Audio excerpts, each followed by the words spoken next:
di rumah itu kadang itu ya ternyata itu. Untuk meningkatkan kualitas pengelolaan stadion di Sumatera Selatan, PSSI Sumsel bersama PSSI Pusat menggelar FIFA Pitch Management Workshop. Kegiatan diikuti 11 perwakilan pengelola stadion dari berbagai daerah di Sumsel.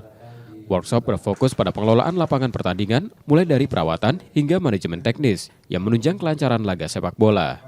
PSSI Sumsel menilai pengelola stadion wajib memahami standar pengelolaan lapangan agar pertandingan dapat berjalan optimal. Sangat penting karena berkesinambungannya kepada pemeliharaan stadion itu sendiri. Karena ini hanya fokus kepada lapangan, bukan kepada stadion. Itu kalau stadion lain lagi. Jadi ini khusus kepada perawatan lapangan, mulai dari seluruh lingkaran itu, nah itulah perawatan. Berapa mungkin dia harus disiram, berapa kali dia harus dipupuk rumputnya biar rata, dan pemotongan juga.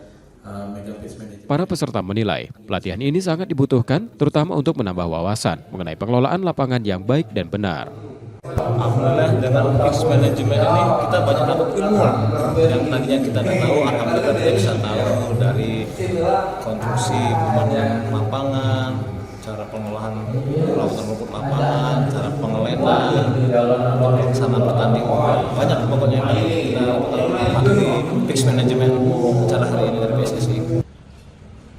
PSSI Sumsel juga mengakui masih ada sejumlah stadion di Sumsel yang pemeliharaannya belum maksimal. Nur Muhammad, Kompas TV, Palembang, Sumatera Selatan.